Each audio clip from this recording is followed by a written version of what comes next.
ഈ തിങ്ങി നിറഞ്ഞ ജനത പാലക്കാട് നിന്നും മലമ്പുഴയിൽ നിന്നും ഐക്യജനാധിപത്യ മുന്നണിയുടെ കേരളത്തിന്റെ ഭാവി തന്നെ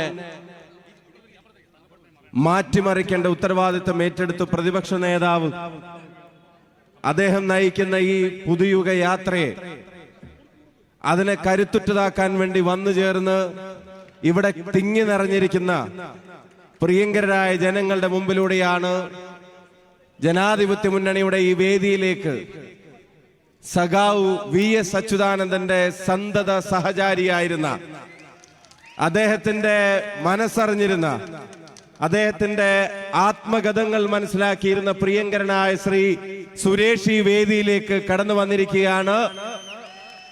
ഒരു കാര്യം വളരെ വ്യക്തമാണ്, നല്ല കമ്മ്യൂണിസ്റ്റ് ഇത്തവണ ഐക്യജനാധിപത്യ മുന്നണിക്ക് ഒപ്പമാണ് എന്നുള്ളത് ഈ കേരളത്തിലുടനീളം തെളിയിക്കപ്പെടുകയാണ്.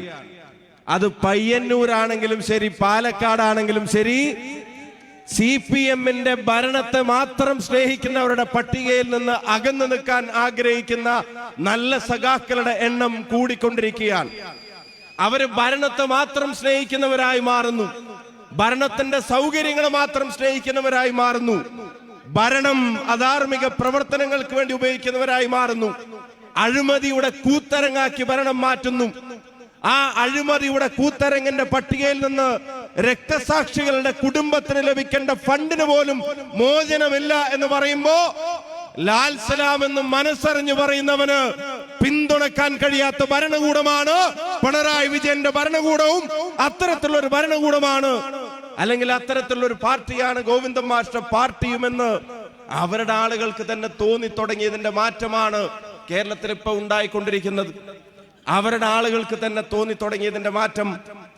ധനരാജ് എന്ന് പറയുന്ന ധീരനായ രക്തസാക്ഷി, ആ രക്തസാക്ഷിയുടെ കുടുംബത്തിനൊരു സഹായം വേണമെന്ന് പാർട്ടി അഭ്യർത്ഥിച്ചപ്പോ അവനവന്റെ പ്രയാസങ്ങൾക്കപ്പുറത്തേക്കും സഹായം നൽകാൻ തീരുമാനിച്ച ഒരു ജനത ആ സഹായം 1 കോടിയോളം രൂപയിലേക്ക് എത്തിച്ചപ്പോ അതിൽ നിന്നൊരു നയാ പൈസ മാറ്റിവെക്കാതെ അത് പൂർണ്ണമായി ആ കുടുംബത്തിന് കൊടുക്കുന്നതിന് പകരം കുടുംബത്തിനൊരു വിഹിതം കൊടുത്തിട്ട് ബാക്കി നേതാക്കന്മാർ വകമാറ്റുന്നതിനെ സംബന്ധിച്ച് പാർട്ടിക്കകത്തൊരു പരാതി വന്നു.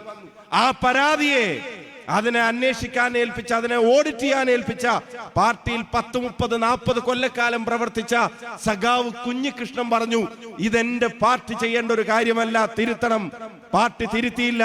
അവസാനം ആൾക്ക് തുറന്നു പറയേണ്ടി വന്നു. നേതൃത്വത്തെ പ്രവർത്തകർ തിരുത്തണമെന്ന് പുസ്തകം എഴുതേണ്ടി വന്നു.